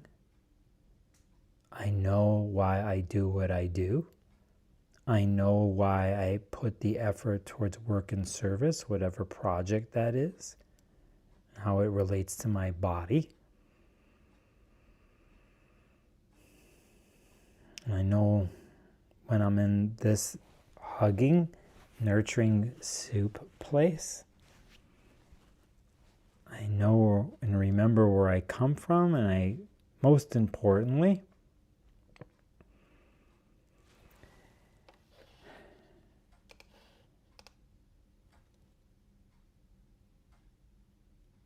I know what I want. I know where, if I were to focus and work towards something, that it has to be harmonizing with my body, and that I have time and space for other things. And in those places, those time and space for other things, the warm, secure place, I get my best ideas there. I get my best somethings come from that place without even trying. And when I implement those things, I do it. It's nourishing. It feels good. I don't separate myself. I have a balance. Venus wants to harmonize and balance. Jupiter will accentuate something like that. Remember, you're having a Pluto transit in your first. A massive first, fifth house trine that's happening for a long time.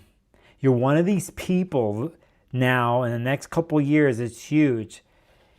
Your seventh house of relationships is about to have Jupiter come in and have a ton of eclipses, intense stuff that's going to happen there. So we fire and air in this idea, creative push, in this mix of movement that happens from a sextile aspect is, I think, great. But we have to be careful. And maybe you've learned this in the last year, and you're going to take this forward in your 6th house. We have to have some regimen in place. We have to have a way to come back into our like somatic self, our body, and nourish ourselves with that amount of activity that's coming your way. This is all for the fire and air people, by the way. They have to bring in water and earth in their lives. Regardless, that is the way I'm looking at something like this. It is a weird way. I'm going to look at the chat in a second. Can't believe I just did that. One sign left. Word of the Willow. My moon's in Capricorn. I'm in my Saturn Aries return. So you either, my Aries sun, any thoughts? Very difficult staying in my current relationship. You have to figure that one out. You got to figure that one out. Basically, you're going to be looking to Mars in your chart to help you. And Saturn return. I mean, that's just full. If it's at first one, end of Act 1, beginning of Act 2, you have to reevaluate everything. J.S. Ballard, my experience with Jupiter and Cancer natal, it's, okay, this is good. I've been waiting. Thank you, J.S. But I need some people to talk to me that have this stuff. My experience with having Jupiter and Cancer natal is all, quote unquote, about rising sign. Because that determines your perfection ruler. Good point. See, we're bringing in something here. So as an Aries rising, when Jupiter returns, I'm also in a 12th house year. Very tricky. Correct. That's good. There's several other people here that know what JS is talking about here. Again, as I brought up here, I'm keeping things really simple. We want to point to the moon. But in some senses, too, JS Ballard gave us a great example. Love the physicalness of it and the soup. Sherry, yes. Sherry, hi, I'm a Cancer rising, but I recently introduced to an amazing band on YouTube. They are a family who lives in Cebu City, Philippines. They rock so hard. The oldest is 16, and she shreds. Sherry, put the name of the band, not the link, the name of the band in the comments. Hey, Steffi G. Oh, man. Thank you for the super chat. Steffi G says, thanks for the extra cap love. Yeah, you guys need it. It was a reminder of something you pointed out in our last read. I still wish I knew more how this would play out. Well, Capricorn wants to know everything, so don't have to worry about it, but mystery is everything. Thank you for the super chat. Again, Steffi G. Thank you for the support. My friend, he's an older conservative guy. He introduced me to this amazing Philippine garage band. I've never seen that in a sentence, a Philippine garage band. All right, let us be done. Got some people hanging with me. I got like 40 people hanging with me on this whole stream. I'm surprised. Pisces Rising. Hey.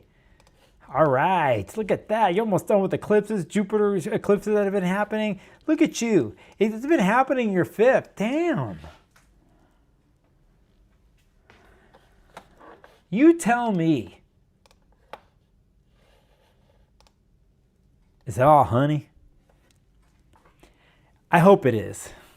I hope it is. You know, I hope it is. I hope for you, Pisces Rising, that you get a look at this. The common form of the spirit of Jupiter. Let's see the magic number right there. There's the sigil. See that? Pisces Rising, I want you to stare at this. As a matter of fact, I want you to go look up the sigil. You could do this box, but just sigil. You see this Jupiter sigil right here? Learn how to draw this thing over and over again. Right?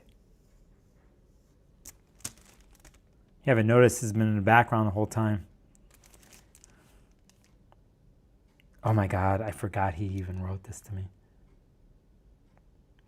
This says, thank you very much for your support of my work. This person wrote, may the spirit of Jupiter grant you wisdom, leadership, and justice. Thank you, Dexter. Amazing stuff right here. Leadership and justice.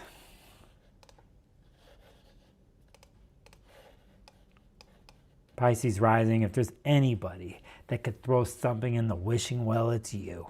If there's anybody that's had a Saturn transit in their first and be done with it, and then eclipses and Jupiter and what has happened in your world, now that you have Uranus in your fourth and whatever, if there's anybody that can make anything come out of the blue and happen and act like, I don't know, it just whatever, it's you. So for me, this is what I'm going to tell you.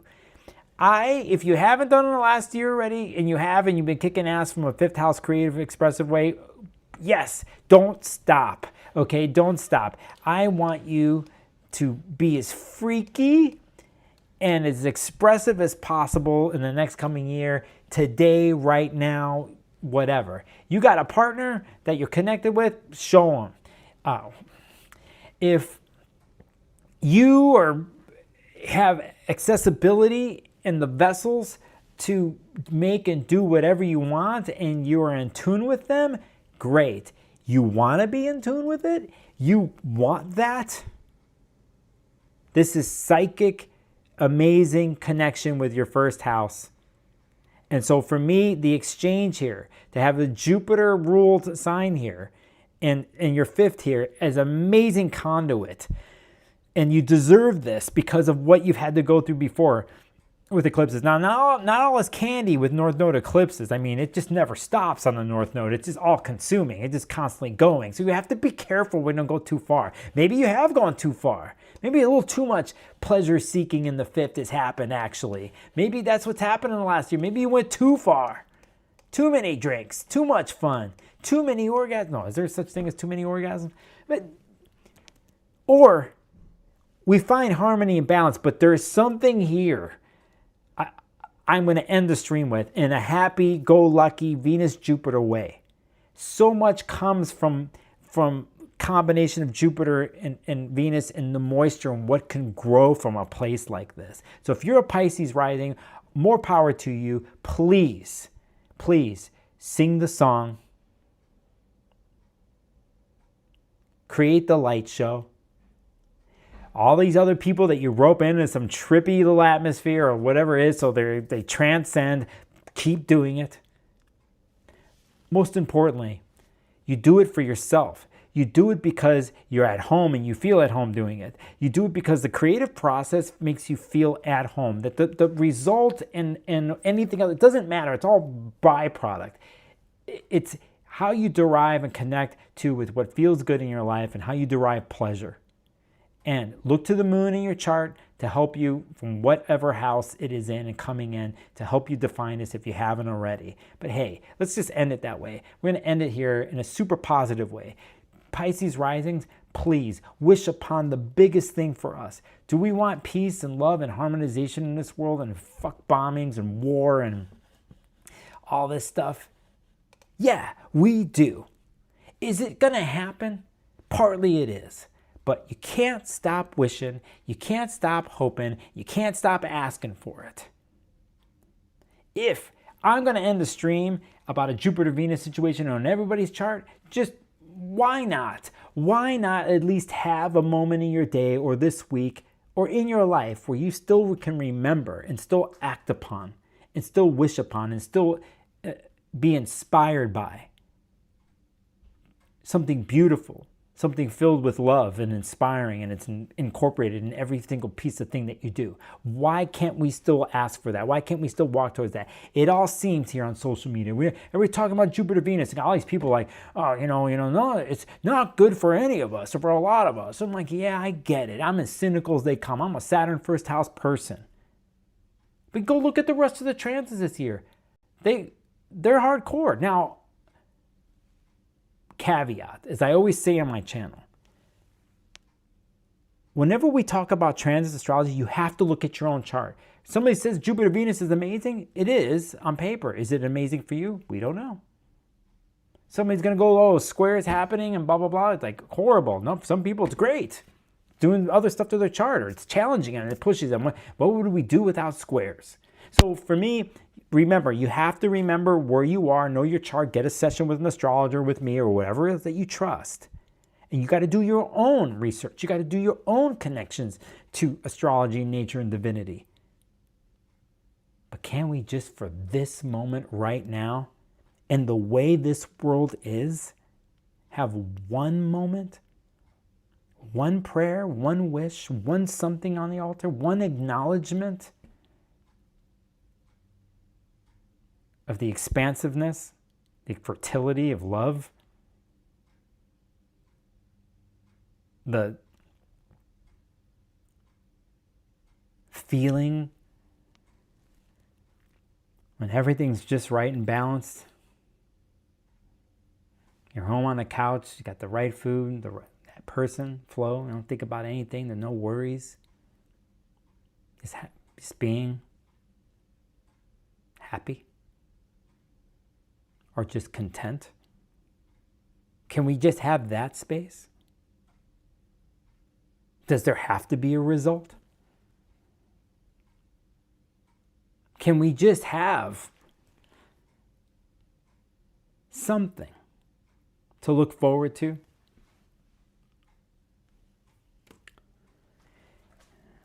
Just so you don't forget, you might be doing the scrolling, whether on YouTube or wherever else. You might see all types of stuff. But the world is still here. People are still getting up every day. Most people. Some are having a hard time. But you have to survive. And if you are in that place and you are getting up, and I know it's hard to do, and I know it can be hard, but can you just be elevated or ask for that or walk towards that? Sometimes we need a beacon to walk towards or to aspire to or to imagine or to remember when we've had moments like this in our life and to recreate them in our minds and ourselves and remember. So wherever this is in your chart, I think it's a remembering thing. To remember that times have been good in your life. They have been positive, or good things can happen, and they can happen again. And it's just how we do it and how we find our way back home, because that's what we're from. We're from a place of love and pureness and divinity. And so we look to astrology or anything else to go to those places. Do we have to do solutions? Do we have to go through tough times? Yeah. But hey, just for a live stream, or just from when you're watching this, regardless, 2 days from now, whatever, you got to this point, you could dream a little bit. You can ask for, you can acknowledge, you can walk towards.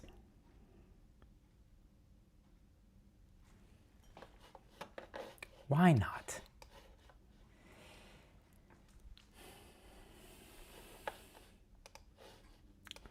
Thanks for everybody in chat that says stuff to me and watch this and hang out. Everybody's going to watch this. 2 hours, that's pretty good. I didn't write anything down. I did this off the top of my head on purpose because I needed to challenge myself, and I'm going to watch this. I'm going to criticize myself. I'm going to look and I'm going to say, I should have said this, or I didn't do that, or somebody else, they wrote a really good piece on Substack about it. Why couldn't I do that? I'm just like, you know what? It doesn't fucking matter.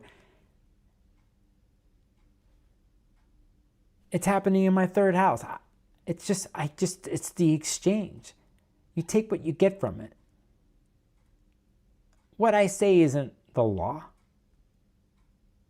Do I have my own wisdom? I do. But maybe it puts you in another place on your own thing. That's what matters to me the most, is that you take the action or the moment or the acknowledgement of yourself and see what it is for you.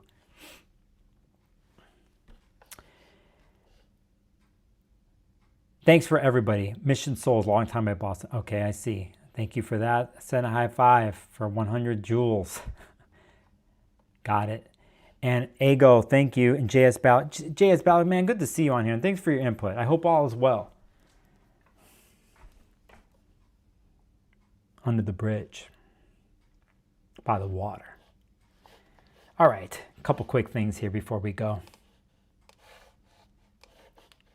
Let's do it. It's not official, and I hope I'm not wrong, but I think Thursday, if the vote goes the way it is, I'm going to become president of the Washington State Astrological Association. I've been part of this group for years. I was on the board as recording secretary. unless there's a miracle and someone else is president, which I'm fine with if it happens, but I was pretty much the only one running, and become president in the next year of the Washington State Astrological Association. We're having our last meetup until September, and it's a good one. And you could do this in person and online. June 11th, it's our pal Gray Crawford. It's going to do a lecture on lots of fortune and daimon or spirit. If you ever want to know about this stuff, Greg's a great teacher with this stuff.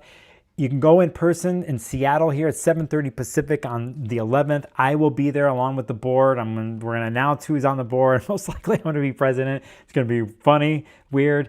Am I having a Jupiter-Venus conjunction on my Cancer IC? And my moon's in the 10th? I am.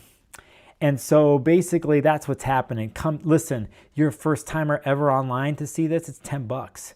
You're a member, it's $10. I forget the rest of the code price. It's cheap. The cool thing is something amazing is also happening. The Saturdays online only Gray for the Washington State Astrological Association is doing a soul narratives workshop on zodiacal releasing. If you ever want to know about this technique and you want it in a digestible way, even depending on whatever your level of astrology is, Gray is really good at teaching us. We kind of got a secret thing here going because it's happening on Saturday, and basically you see the early, if you're a member of the Washington State Astrological Association like I am, $65 if you register by Thursday, 85 if you're not. That's a bargain. It's a total bargain. It goes up when we get to Saturday. The thing is about this is Gray usually does this for Kepler College, and it's usually over 5 or 6 weeks, and you're paying triple the amount there, rightly so, because it's a lot more spread out. But he's kind of doing this for us on Saturday. So if you ever want to know about zodiacal releasing, you're like, what the hell is this thing? And I'll read it. I'll read it here. It says, zodiacal releasing creates an archetypal period based on a lot of fortune and a lot of diamond, spirit, the lunar and solar lots associated with material well-being and vocation. So he's talking about the two lots. Beyond marking external developments, zodiacal releasing also times inner shifts of purpose and calling that lead to meaningful changes. So you're looking at a system of periods in your life, and it could show you these peak periods when it comes to vocation, or, as he said, material well-being. It's very interesting. They go hand in hand. I will be there facilitating this workshop on Saturday. If you want to buy in this, you can. You don't have to be there live. We'll send the recording for you. These are bargain prices. We're a nonprofit organization. Any of the money that we get, we go to pay our speakers, and anything that we have left over, we actually, for the last so many years, have facilitated diversity scholarships and scholarships for people to go to NORWAC or for any astrological project or piece of software that they've wanted. We have an application period that happens in the beginning of every year. We did it this year. All the extra money that we make, the profit, it pays for our expenses, everything else, but none of us on the board get paid. We pay the speakers, the workshop, the speakers get paid. Everything else goes into a fund, and we usually donate or help other people through our scholarships program. How's that for the president? Hopefully new president talking to you. That is happening June 11th first. I'll put this in this is zodiacal releasing in the chat. If I can find the chat, where is it? Here, right here, you'll see it here. You'll also see here on our page, if you want to do this, you click to register here. I'll show you how to do this. And you put 2026 on this password. And then there you have our form. You fill it out. You become a member. By the way, you don't have to be in person. You become a member of an organization. I already am working. The whole crew is working on a massive, cool lineup for our season to happen here starting next September for our in-person and online. You can see all the options here.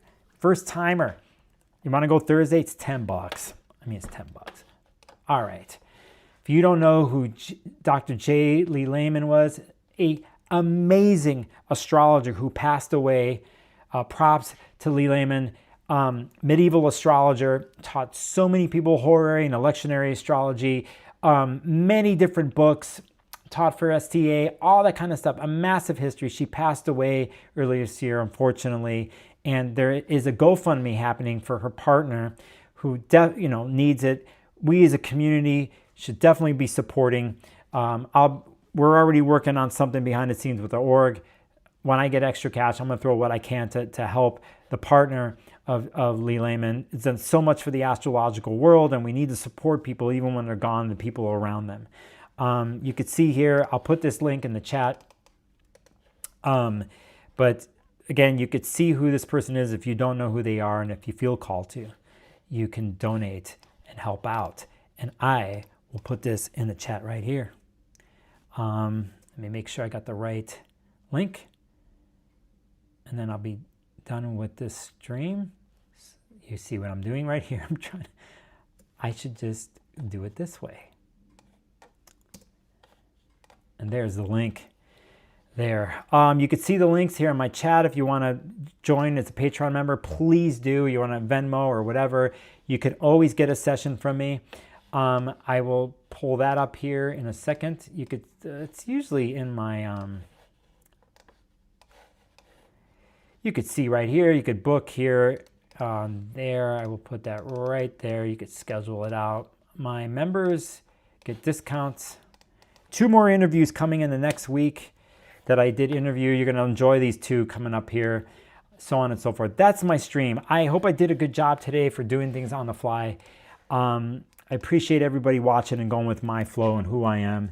We have our sigil, our talisman that was with us. You guys didn't know this, but this is what this is. And I thought I'd bring it on the stream, and you didn't know it till the end. Again, I'm very fortunate to do what I've been able to do to help people in the astrology community to somehow try to make a living. New websites coming, new meeting group for us to meet in online. A couple other things. I got merch I want to do by September for the United Astrology Conference. There's a whole bunch of stuff that's happening, that's coming in. I just need rest and time. Also, most importantly, thank you, Complicate. Thank you. Thank you for the comment. I also want to say that something amazing is happening this week besides my birthday, June 12th, is that the World Cup is starting on Thursday. So I'm going to be preoccupied while I'll be working. I'm a huge soccer football fan. I think we're going to see a lot of interesting storylines get played out during the World Cup with athletes and countries and geopolitical stuff.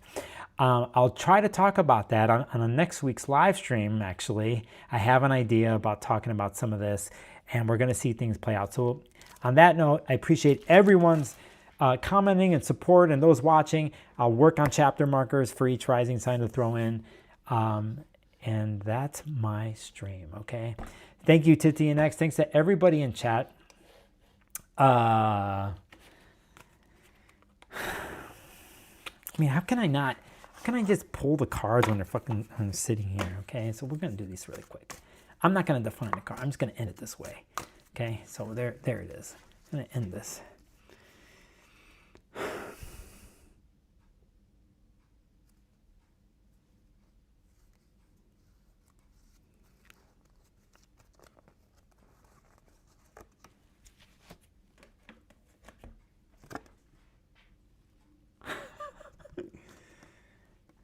Denise in chat says, hi from Bracknell, UK.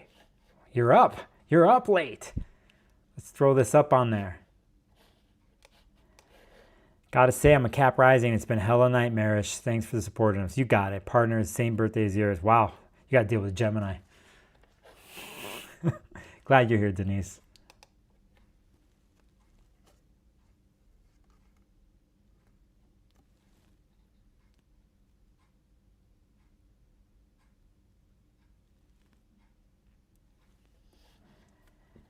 Thanks, everybody. I'll see you.